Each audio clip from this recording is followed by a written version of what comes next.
Thank you so much. दोस्तों सबसे पहले तो मैं आपके बारे में थोड़ा सा बात करना चाहूँगा, क्योंकि बहुत सारे लोग हैं जो नए हैं, कुछ हमारे गार्जियन सर भी आए हैं। तो कैसा होता है कि बहुत सारे लोग ये कंफ्यूजन में बैठे हैं कि मतलब हो क्या रहा है। जैसे सुबह से लोग आ रहे हैं, स्टेज पे जा रहे हैं, माला गुलदस्ता से स्वागत हो रहा है, कुछ लोग एकदम जोश एनर्जी में बातें कर रहे हैं, तो कुछ इमोशनल चीजें भी हो रही है कि मतलब बैठे बैठे मेरे भी आंखों से आंसू आ रहे थे कुछ लोगों की कहानियां सुनने के बाद। तो मुझे यकीन हो गया कि सच में ये जो है एक परिवार है, क्या जो परिवार है, मैं इस परिवार की अगर पहचान करा दूं तो ये वो परिवार है जो आज हिंदुस्तान की सरजमीन पे लाखों करोड़ों युवा लोगों की सपने पूरी करने की एक प्लेटफॉर्म बनी हुई है।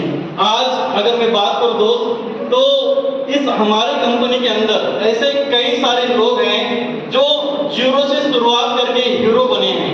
ऐसे कई सारे लोगों को मैंने देखा हूं कि विनर मैगजीन के अंदर अगर आप लोग भी पढ़ सके तो एक बार समय निकाल के जरूर पढ़ें कि ऐसे ऐसे लोग जिनके घर के हालात इतनी खराब थी, इतनी घर में गरीबी थी कि किस कारणवश उन्हें लगता था कि मैं यहाँ पे कामयाब बनूंगा या नहीं बनूंगा। चारों तरफ परेशानी एकदम अंधेरे की तरफ फैली हुई थी, लेकिन उन लोगों के अंदर एक एनर्जी थी, एक मोटिवेशन था, एक अप्लाइंग थे, एक एजुकेशन सिस्टम था, इतना जबरदस्त प्लेटफॉर्म था जो एक दिए की तरह उनके जीवन में रोशनी लाया। दोस्तों मेरे जीवन में भी ऐसे एक मेरे अप्लाइंग थे जिनकी वजह से दोस्त मैं आज इस इंडस्ट्री में अगर मैं बात करूं तो कंपनी में टोटल 8 लेवल है, इन्हीं 8 लेवल में से कंपनी का 7वां लेवल एलईडी लेवल पे काम कर रहा हूं। Thank you so much. क्योंकि मैं इतना एक्साइटेड हुआ हूं कि अप्लाइंग सर सामने बैठे हैं और की बातें सीखे सुने समझे। दोस्तों मैं थोड़ा सा अपना परिचय भी देना चाहूंगा, क्योंकि सर को जल्दी से समय देना है, क्योंकि आप सबको सर की बात सीखने के लिए तैयार है ना? सर कमाल की, सब लोग करोड़पति बनना चाहते हैं आपकी बात सुनकर।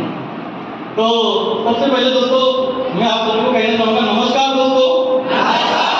दोस्तों मेरा नाम प्रदीप है और मैं इसी महाराष्ट्र के अंतर्गत हिंगोली जिले का रहने वाला हूँ। अगर मैं जैसे हर किसी की जीवन की शुरुआत पढ़ाई लिखाई से होती है, उसी तरीके से मेरे जीवन की शुरुआत भी पढ़ाई लिखाई से हुई। अगर मैं अपनी पढ़ाई लिखाई की बात करें तो मैंने 12वीं किया, 12वीं के बाद तो साथ ही साथ बहुत सारे सपने देख रहा था कि मैं पढ़ाई लिखाई करके कैसे एक अच्छी नौकरी करूंगा जहां से मैं अपने घर परिवार के मम्मी पापा के सारे सपने पूरा करूंगा। और इसी उद्देश्य के साथ मैं जब पढ़ाई लिखाई कर रहा था तो दिन रात मेरा एक ही मकसद बना था कि मेरे को पढ़ाई लिखाई करनी है। मैं कभी भी लाइफ में कोई और चीज नहीं किया, इतना फोकस अपनी पढ़ाई लिखाई के ऊपर किया कि मैं जब 12वीं में था तो मैं अपने कॉलेज से अपने गांव से टॉप था। मैं जब ग्रेजुएशन में था तो मैं वहां पे भी टॉपर था। मैंने जहां डीएड किया मैं वहां पे भी टॉपर था। और दोस्तों मैं हमेशा जहां पे भी मैं फॉर्म फिलअप किया, बहुत सारी जगह पे एग्जाम दिया, कुछ जगह मेरे को पॉजिटिव रिस्पॉन्स आया, कुछ जगह रिस्पॉन्स अच्छा नहीं आया था, लेकिन मैं एक ऐसे प्लेटफॉर्म की तलाश में था कि जहां जाने के बाद मैं अपने सारे सपने पूरा कर सकूं। दोस्तों उसी बीच एक दोस्त के माध्यम से इस बिजनेस को देखने और समझने का मौका मिला, और जब मैं यहाँ आया, आने के बाद देखा काम को, तो काम को देखने के बाद पता चला कि यार ये काम तो बहुत कमाल का है। मैं तो मतलब इधर उधर भटक रहा था कि मैं पढ़ाई लिखाई करने के बाद मुझे यकीन भी नहीं हो रहा था कि मेरी पढ़ाई लिखाई का कोई मोल होगा बाहर की दुनिया में। लेकिन जब मैं यहाँ पे आया मुझे लगा कि यार ये वो जगह है जो मतलब हर किसी की जिंदगी बदलने की बात की जा रही है। बाहर में अगर बात किया जाए तो कोई भी व्यक्ति ये नहीं कह सकता कि अगर मैं पुलिस में हूँ तो मैं अपने दोस्तों और रिश्तेदारों को पुलिस बना सकता हूँ। अगर कोई टीचर है तो ये नहीं कह सकता कि मैं अपने दोस्तों और रिश्तेदारों को टीचर बना सकता हूँ। अगर कोई बड़ा से बड़ा अगर कोई भी जॉब या नौकरी कर रहा है तो अपने दोस्त रिश्तेदार को कोई कुछ नहीं बना सकता है। लेकिन इस इंडस्ट्री के अंदर अगर मैं खुद एलईडी बनाऊं तो मैं किसी को भी एलईडी बना सकता हूँ। ऐसा नो? अगर मैं आरडी बना हूं तो मैं किसी को भी आरडी बना सकता हूं। अगर इस बिजनेस के अंदर जीडीडी भी अगर बनूंगा ना तो मैं हर मेरे रिश्तेदार दोस्त को हर किसी को भी जीडीडी बना सकता हूं। ये ताकत सिर्फ इसी बिजनेस के अंदर है। ये इतना कमाल का प्लेटफॉर्म है दोस्तों। अगर मैं बात करूं इसके बारे में तो मैं एग्जाम्पल के माध्यम से बताऊंगा। एक छोटी सी कहानी है, ज्यादा समय ना लेते हुए। दोस्तों एक बार की बात है, एक बहुत बड़े राजा थे। और राजा है ना अपने प्रजा के हित के बारे में बहुत ज्यादा सोचते थे, इतना ज्यादा सोचते थे कि मतलब कि पूरे मतलब आजू बाजू के जितने भी राजा थे, जितने भी लोग थे ना, उनकी काफी प्रशंसा करते थे कि ये राजा कमाल का है, क्योंकि इनके राज्य में कोई भी व्यक्ति गरीब नहीं है। लेकिन एक बार राजा जब अपने राजमहल से बाहर निकले तो उन्होंने देखा कि एक लोहार था जो मतलब है ना धूप में एकदम गर्मी के टाइम में है ना वहां पे काम कर रहा है, मेहनत कर रहा है अपनी रोजी रोटी के लिए, और इतनी मेहनत कर रहा है कि उसकी मेहनत देख के राजा को है ना अच्छा नहीं लगा, और राजा ने खुश होकर उसको कहा कि भाई इधर राजा, आज से तेरी गरीबी मैं खत्म करूंगा, मैं तेरे को है ना एक चीज इनाम में देना चाहता हूँ। और उसे एक चीज इनाम में दी जाती है, वो होता है एक बाग, एक चंदन की लकड़ी की बाग उसको मतलब कि इनाम में दिया जाता है। जब लोहार को बात दी जाती है तो राजा मन में मन बहुत खुश होता है, इतना खुश होता है कि उसे लगता है कि मैंने उस लोहार की गरीबी खत्म कर दी, अब उसके 7 पीढ़ी में गरीबी नहीं आएगी, वो एकदम आलीशान लाइफ जी सकता है, एकदम जबरदस्त लाइफ जी सकता है। ये उम्मीद, ये उसके अंदर है ना मतलब विचार आया राजा के अंदर, और राजा कुछ समय तक मतलब अपने काम में बिजी थे, व्यस्त थे, और कुछ साल के बाद जब वो उसी गांव में आए तो उन्हें लगा कि वो लोहार तो बहुत अमीर बना होगा, उसने तो बहुत सारा मतलब कि अपने लिए बेहतर महल बनाया होगा, कई सारी प्रॉपर्टी बनाई होगी, एक अच्छी आलीशान जिंदगी जी रहा होगा। लेकिन जब राजा उस गांव में गया तो उसने देखा कि यार लोहार तो पहले से ज्यादा गरीब हुआ है, अब ये ऐसे कैसे हुआ, ये देखने के लिए मतलब राजा ने उस लोहार को बुलाया, बोला भाई साहब तुम मतलब पहले जितने मतलब गरीब थे आज भी उतने ही गरीब हैं, ऐसा क्यों? क्योंकि मैंने तो आपको बहुत बड़ा बाग दिया था। तो उसने कहा कि हाँ महाराज आपने मेरे को बाग दिया था, अब क्या हुआ कि मेरे पास बहुत सारा काम आ रहा था, और जब मेरे को काम आता था ना तो वो जो लोहा था उसको पिघलाने के लिए मेरे को लकड़ी की आवश्यकता होती थी, तो मैं क्या करता था अपने बगीचे में जाता था, लकड़ी तोड़ के लाता था और उससे कोयला बनाता था, और उस कोयले के ऊपर अपना जो भी मतलब लोहा है उसको आकार देके हथियार बनाता, यानी कोई भी लोहे का सामान बनाता और उसको बेच देता, उसी के ऊपर मेरा घर परिवार चल रहा था। राजा ने कहा कि कोई लकड़ी बची है? तो उसने कहा कि महाराज लकड़ी एक भी नहीं बची, हाँ एक है कि जो एक लकड़ी मेरे को मिली थी तो मैंने उसको अपनी कुल्हाड़ के ऊपर है ना दांडा बनाया था, कुल्हाड़ के साइड में मतलब लगाया था, वो एकमात्र लकड़ी बची है। राजा बोले वो लकड़ी एक बार लेके आ जा। वो गया तुरंत अपने घर के अंदर वो लकड़ी को लेके आया। राजा ने कहा कि इस लकड़ी को लेके है ना एक व्यापारी है उनके पास चले जाना, वो उस लकड़ी को देखेगा और आपको जो चाहिए वो चीज ये करेगा। जैसे वो लोहार उस लकड़ी को लेके गया उस व्यापारी के पास जो चंदन का व्यापारी था, और उसने इस लकड़ी को देखा, उसको कहा कि मैं इस लकड़ी के तुम्हें है ना 10 लाख रुपए दूंगा। लोहार परेशान हुआ, मतलब कि एक छोटे से लकड़ी के 10 लाख रुपए, और उसी समय उसने वहां से चला गया राजा के पास और राजा को बोला कि हे महाराज आप मेरे को एक और चंदन की बात देना, ताकि मैं अपने जीवन में आमिर बन सकूं, मैं अपने सपनों को पूरा कर सकूं, मैं अपने परिवार को एक अच्छी आलीशान जिंदगी दे सकूं, अपने लिए अपने परिवार के लिए एक शानदार महल बना सकूं। राजा ने कहा कि नहीं, मैंने जीवन में तुम्हें एक मौका दिया था जहां से तुम अपनी गरीबी को तोड़ के अमीर बन सकते थे, लेकिन तुमने उस मौके का फायदा नहीं लिया। समझ में आ रहा है दोस्त?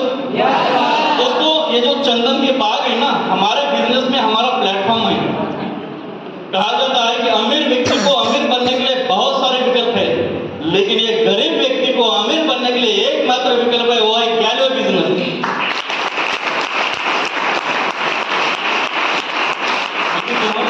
दोस्तों मैंने ऐसे कई सारे लोगों को देखा हूँ इस बिजनेस में आके, मतलब शुरुआत में तो आते पूरा एनर्जी में होते, पूरा मोटिवेशन में होते, लेकिन कुछ थोड़ी सी परेशानी दिखा था कि आप इस इंडस्ट्री में मतलब वो कितना आगे ग्रोथ कर सकते थे। उन्हीं की तरह बहुत सारे लोग इस बिजनेस में आए और बहुत आगे चले गए हैं, लेकिन अपने अंदर जो डर रहता है ना, क्योंकि डर बहुत खतरनाक चीज होती है दोस्तों, आप जितना डरोगे आप अपने सपनों से उतना दूर भागोगे। और जीवन में आए ना हर फील्ड के अंदर स्ट्रगल करनी पड़ती है, हर फील्ड के अंदर आपको मतलब कि चुनौती आती है, चैलेंजेस आती है। सिर्फ इसी बिजनेस की बात मत करो, आप बाहर में कोई भी व्यक्ति को देखो जहां वो मजदूरी कर रहा है, जहां पे भी वो काम कर रहा है ना, अपना एकदम खून पसीना बहा रहा है, लेकिन लाइफ में उसको उम्मीद नहीं है कि वहां से वो अपने सपनों को पूरा कर सकता है। क्योंकि दुनिया में 2 प्रकार के लोग होते हैं, एक होता है जो अपने खुद के सपने के लिए मेहनत करता है, और एक होता है वो किसी और के सपने पूरे करने के लिए मेहनत करता है। लेकिन हमारे बिजनेस में एक चीज समझाई जाती है कि सबसे पहले आप अपने सपने पूरे करो, ताकि जब आप अपने सपने पूरे करने के लिए मेहनत करोगे ना, तो आपको किसी और के बारे में सोचने की जरूरत ही नहीं होगी। तो बहुत सारे सपने अगर आपको पूरा करना है तो आपके अपलाइन की बात को सुनना बहुत जरूरी है दोस्तों।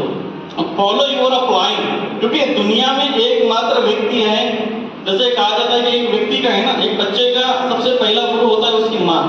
माँ बाप पहले गुरु होते हैं जो अपने बच्चों को सारी चीजें सिखाते हैं। उसके बाद उस बच्चे का गुरु होता है उसके टीचर।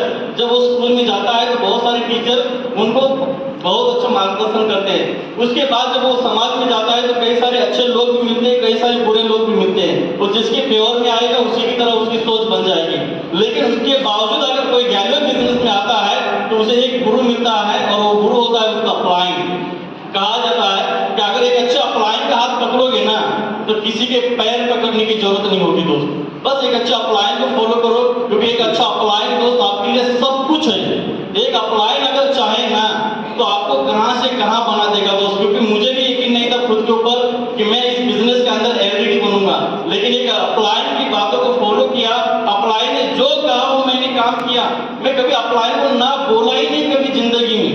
मुझे आज तक याद है मैं कभी भी अपने अपलाइन को ना नहीं बोला किसी भी काम को लेके। उन्होंने कहा इस काम को करना है, ट्रेनिंग देनी है, मैं बोला यस सर।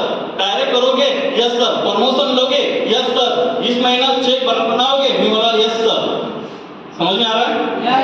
क्योंकि मुझे पता था कि वही एक व्यक्ति है जो मुझे इस बिजनेस के अंदर कामयाब बनाएगा। क्योंकि मुझे इस बिजनेस का उतना नॉलेज नहीं था, भले मैं बाहर में पढ़ा लिखा था, लेकिन मैंने सोचा कि अगर मुझे इस इंडस्ट्री में कामयाब बनना है तो मुझे उस व्यक्ति की बात सुननी पड़ेगी जो इस इंडस्ट्री के बारे में जानता है।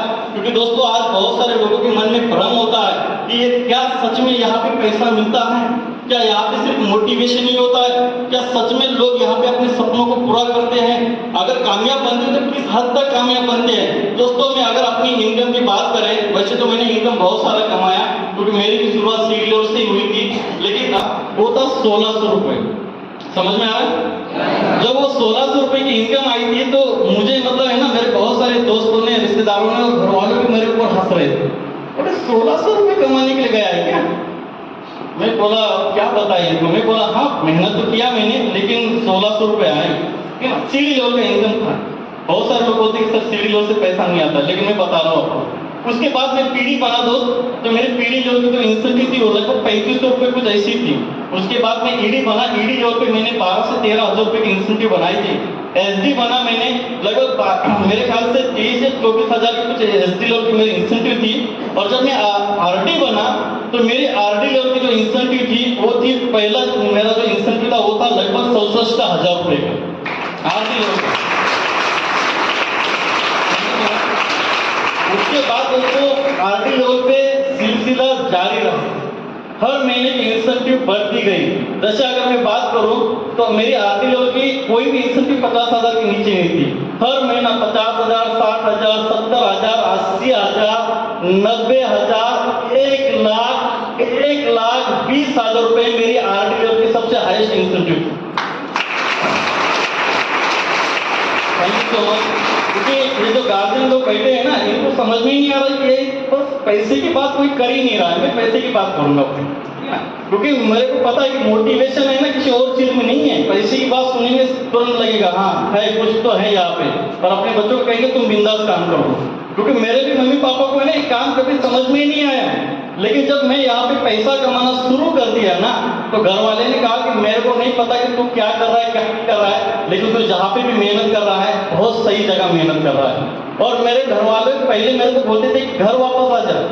जब मैं बिजनेस कर रहा था मैं स्टार्टिंग में, तो घर वाले बोलते कि वापस आ जा, कोई काम का नहीं है वो काम, ठीक है ना, छोड़ दे कोई बात नहीं, पैसे चले जाएंगे कोई बात नहीं, वापस आ जाना। क्या पता था कि यार मैं परमानेंट उस लेवल पे पैसे कमाने वाला हूँ। उसके बाद दोस्तों आरडी लेवल पे बहुत अच्छी इनकम कमाई, कई सारे सपने पूरे किए, अपने लिए गाड़ी खरीदी, बाइक खरीदा, मेरे घर वालों के भी सपने पूरे किए। और मेरा यहाँ काम करने का जो पर्पज एक ही था, पैसा। मैं इस बिजनेस को एक ही कारण मैंने ज्वाइन किया था, वो था पैसा। मैंने सीडी लेवल से जिस दिन मैं बीएससी में बैठा था 64,800 रुपए का आरडी का इंसेंटिव देखा था। मुझसे भी छोटा लड़का आगे बोल रहा था कि इस बिजनेस के अंदर कोई बोलता था मैं 50,000 कमा रहा, 60,000, 70,000, 80,000, 90,000, लाख रुपए। मुझसे भी छोटे मेरे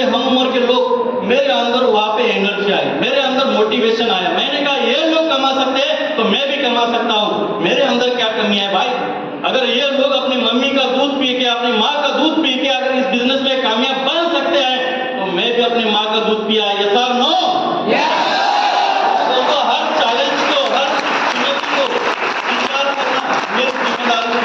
मैं सोच रहा था कि यही स्ट्रगल है, यही मेहनत है।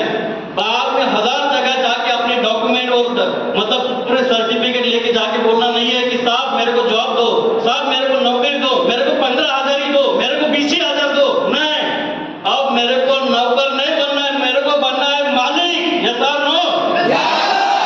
अपने आप को खुद के ऊपर प्राउड फील होना चाहिए कि I am graduate businessman, I am proud of graduate businessman, yes और नो?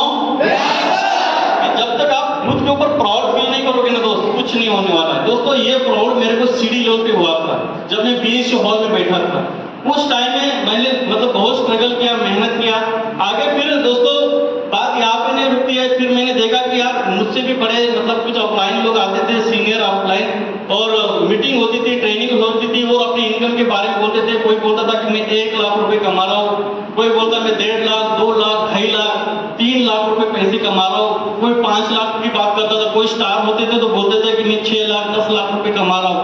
मैं बोला अब मेरे को यहाँ पे नहीं रुकना है, मेरे को और आगे जाना है।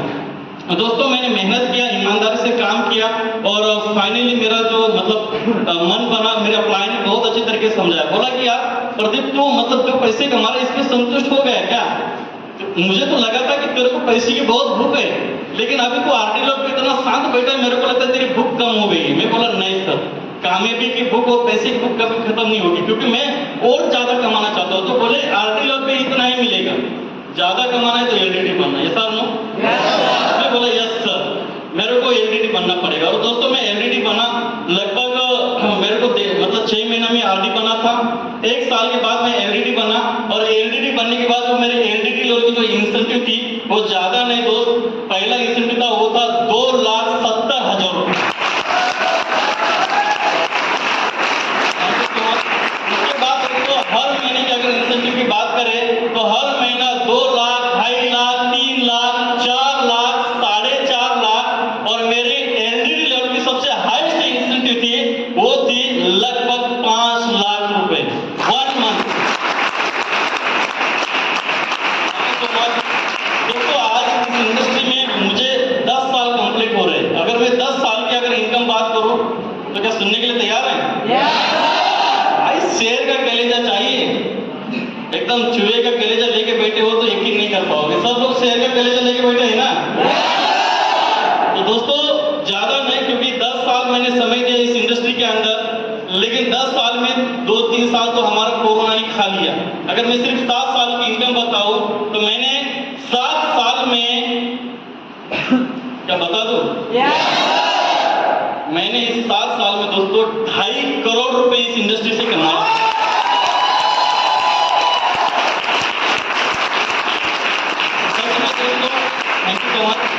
सच में दोस्तों इस इंडस्ट्री के अंदर ये ताकत है, ये दम है। अगर आप चाहें तो बहुत सारा पैसा इस इंडस्ट्री में आप कमा सकते हैं। बस थोड़ी सी मेहनत करो, ईमानदारी से काम करो, अपने अपलाइन के सपोर्ट से काम करो। फाइनली मुझे जितना समय मिला इसलिए मैं अपने अपलाइन का धन्यवाद देना चाहता हूँ, और मेरे great upline mister Indrajeet Singh sir, जिनकी वजह से आज दोस्तों शेगांव जैसे पावन धरती पे हम लोग मेहनत कर रहे हैं, काम कर रहे हैं, और अपने सभी लोग अपने सपनों को पूरा करेंगे। So thank you, best of luck. नमस्कार दोस्तों, ऐसे ही वीडियो देखने के लिए मेरे चैनल को सब्सक्राइब कीजिए, लाइक कीजिए और बेल आइकन को दबाइए। All the best.